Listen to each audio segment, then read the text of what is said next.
बाबा जय गुरुदेव की भविष्यवाणी, भगवान कल्कि का मंदिर, मोदी और कल्कि प्रचारकों का अंत। हेलो फ्रेंड्स, 19 फरवरी का दिन भारतीय राजनीति में बहुत ही गजब का दिन है। इस दिन भारत के पीएम नरेंद्र मोदी जी ने कल्कि मंदिर का भी शिलान्यास कर दिया है, राम मंदिर में प्राण प्रतिष्ठा के बाद। हम पहले ही बता चुके हैं, मोदी एक हिंदुत्ववादी कुशल राजनेता हैं।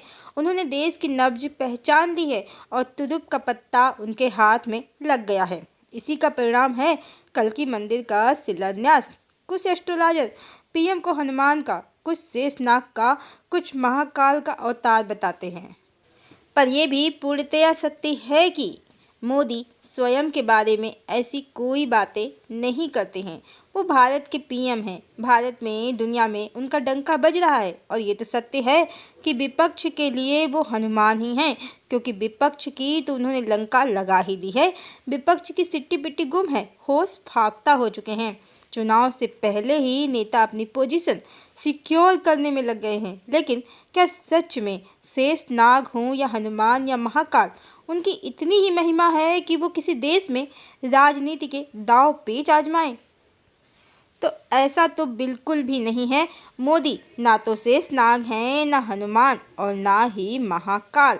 महाकाल तो परमात्मा ही हैं और वो इस समय भारत की भूमि पर हैं। जितने भी परिवर्तन हो रहे हैं, चाहे भारत की धरती पर हो या बाहर की, संपूर्ण सत्ता भगवान के हाथ में है और उनके ही संकेत से सब हो रहा है।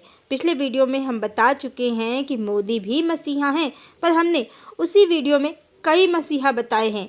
एक डिवाइन सोल नहीं, लाखों डिवाइन सोल इस समय धरा पर परमात्मा की इच्छा से कार्य कर रही हैं। उन्हीं में से एक हमारे पीएम भी हैं। वो महान व्यक्तित्व हैं, इसमें कोई शंका नहीं है, पर वो हनुमान, शेषनाग या महाकाल तो बिल्कुल भी नहीं है।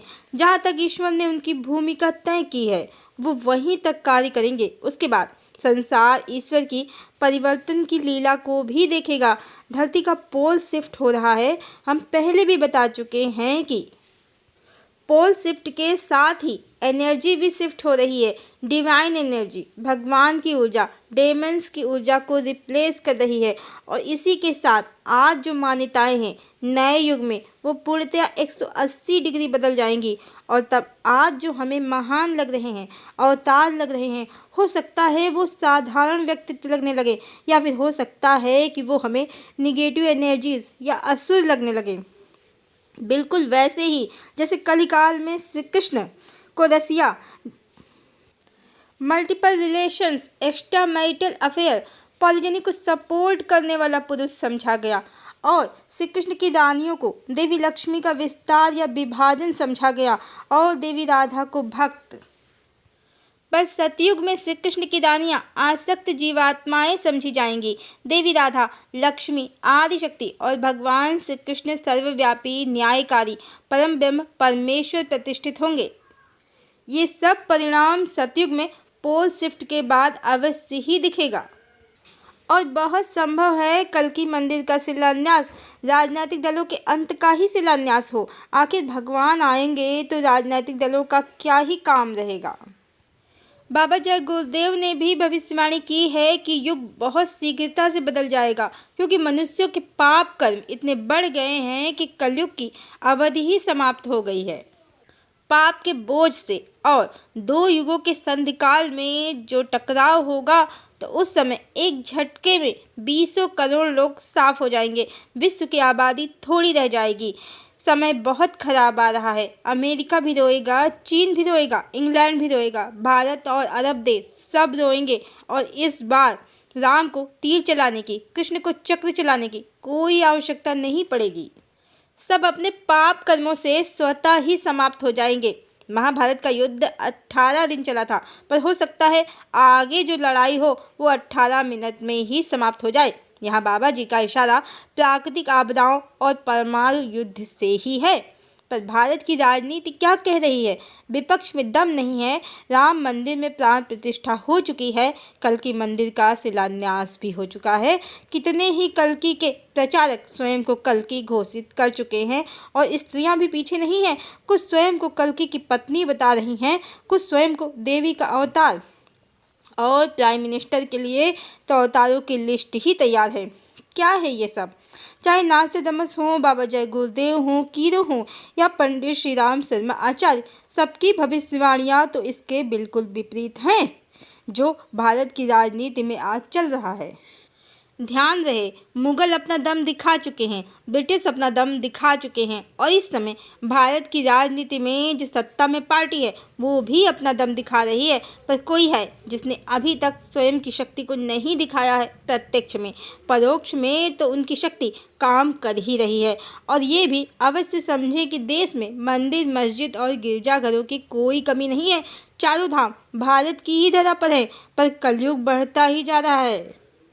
यहाँ तक कि सोशल मीडिया में युग परिवर्तन पर कंटेंट बनाने वाले ये भी बताते हैं कि भगवान ने चारों धाम त्याग दिए हैं, वहाँ भगवान नहीं है। हाँ, ये भी सच है कि धामों में दर्शन करने वालों की कमी आज भी नहीं है और ये भी सच है कि राम मंदिर में प्राण प्रतिष्ठा के बाद भी कलयुग समाप्त नहीं हुआ है, बल्कि ये बढ़ ही गया है। पूरे देश में पक्ष और विपक्ष आपस में मारकाट कर ही रहे हैं, वो भी पहले से भी ज़्यादा। और ये भी अवश्य समझें कि भगवान कल्कि तो धरा पर हैं। एस्ट्रोलॉजर के अनुसार ही वो लगभग 40 ईयर्स ओल्ड है। ऐसे में जब उनके ही मंदिर का शिलान्यास हो गया है आज, तो क्या वो वहाँ पहुँचे हैं? क्या प्राइम मिनिस्टर ने उनसे पूछा है आपको कैसा मंदिर चाहिए? और सबसे मज़ेदार बात यहीं पर शुरू होती है। आपके कल्कि भगवान ना तो तीर वाले हैं, न तलवार वाले, न घोड़े वाले, वो तो कार और बाइक चलाने वाले, जीन्स और शर्ट पहनने वाले इस जमाने के हैंडसम ड्यूड मैन हैं। कोई उनको जानता नहीं, पहचानता नहीं, तो मूर्ति का क्या प्रारूप होगा मंदिर में? कहीं हमारे प्राइम मिनिस्टर समाज की मूर्खता का लाभ तो नहीं उठा रहे हैं? इसीलिए हमने कहा कि पोल शिफ्ट हो रहा है, एनर्जी शिफ्ट हो रही है। आज जो सही लगता है, हो सकता है कल वो सही ना लगे, बल्कि बहुत गलत लगे। और बाबा जय गुरुदेव हों या पंडित श्री राम शर्मा आचार्य, सबकी प्रलंकारी भविष्यवाणियों के पूर्ण होने का समय अब निकट है। ऐसे में सावधान, मंदिर मस्जिद की लड़ाई से ऊपर निकले, मनुष्यता का दामन थाम ले। एकमात्र वही मनुष्यों की रक्षा करने में सक्षम है। और आपके भगवान कल्कि स्वयं का मंदिर बनवाने धरा पर नहीं आए हैं। जो सदात्माएं होंगी, जिनका हृदय मंदिर होगा, तो वही महान आत्माओं की प्रलंकारी चेतावनी का जो समय है उसमें सुरक्षित रहेंगे और वही सतयुग में प्रवेश करेंगे। बाकी को तो अब इस धरती से निकलकर लो डायमेंशन वाले एरा और प्लैनेट पे जन्म लेना होगा, जो उनकी एनर्जी हिंसा, द्वेष, पाप, अत्याचार से मिलता हो। परमात्मा को धरा पर नहीं, सबके हृदय में मंदिर चाहिए। भगवान मनुष्यों की सब करतूतें देख रहे हैं। मनुष्य कितना नीचे गिर गया है। राजनीति के लिए मनुष्य परमात्मा का इस्तेमाल करता है और सोशल मीडिया में जो कल्कि के प्रचारक स्वयं को कहते हैं, तो वो भी भगवान की हंसी के पात्र हैं। अपनी करतूतों के कारण सबको नाम चाहिए, दाम चाहिए। इसीलिए ये सभी अब स्वयं को अवतार, देवी देवता घोषित करने में जुट गए हैं। कुछ तो समाधि लगाने का भी ड्रामा कर रहे हैं। समाधि भी चल रही है मीडिया में, चैटिंग और कंटेंट भी चल रहे हैं इनके। मॉडर्न ज़माने की मॉडर्न समाधि है ये, जबकि आध्यात्म में समाधि का अर्थ है सम्यक रूप से स्थित होना, पूर्णता को प्राप्त करना, सत्य से जुड़ना, प्रभु से मिलना होता है। पर आजकल के ढोंगी, पाखंडी यूट्यूबर लोगों को आध्यात्म के नाम पर टाइम पास करा रहे हैं। और लोग बेवकूफ़ नहीं हैं, वो मात्र इनकी करतूतों का मजा लेने के लिए इनके अजब गजब पाखंड को सुनते हैं, हंसते हैं और आगे बढ़ जाते हैं। क्योंकि इन पाखंडियों को रोकना प्रभु के बस की ही बात है, लोगों के नहीं। और प्रभु शायद उन्हें भी एंटरटेनमेंट की ज़रूरत पड़ गई है, तभी तो राजनीति और धर्म हर जगह मचे पागलपन को वो सह रहे हैं। या फिर वो इन पाखंडियों की लिमिट को माप रहे हैं। क्योंकि बड़े पुरस्कार के लिए जिस तरह बड़ा सत्कर्म करना पड़ता है, बड़े दंड के लिए उसी तरह बहुत बड़ा दुष्कर्म करना पड़ता है। ये जो सभी स्वयं को अवतार बता रहे हैं, समाधियाँ, पारलौकिक ज्ञानी होने का ढोंग कर रहे हैं, समाज को अपनी व्यर्थ की काल्पनिक कहानियों से बेवकूफ़ बनाना चाहते हैं, तो ध्यान रहे, हो सकता है कि कुछ लोग इनकी बातों में आ जाएं, पथभ्रष्ट हो जाएं, पर परमात्मा वो तो सब जानते हैं। उनके दंड से इन ढोंगियों पाखंडियों की रक्षा अब नहीं हो पाएगी, ये निश्चित है। और ये भी झूठ नहीं है कि देश में बढ़ती हुई बेरोजगारी और हाई फाई लाइफ स्टाइल चाहने की मानसिक कमजोरी दोनों ने मिलकर अनेकों नकली कल्कि अवतार और मान सम्मान और पैसे के भूखे कल्कि के प्रचारक तैयार कर दिए हैं।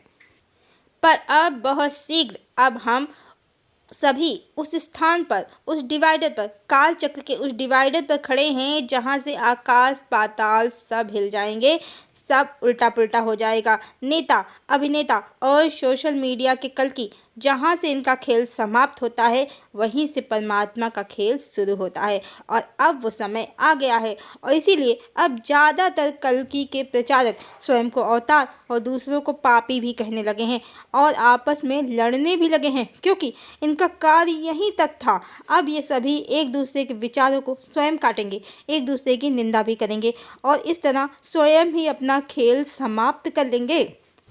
आने वाले समय में देश ही नहीं, विश्व में राजनीतिक पार्टियों का भी समय समाप्त होगा और कल्कि के प्रचार को सोशल मीडिया के धुरंधरों का भी, क्योंकि यही हरि की इच्छा है।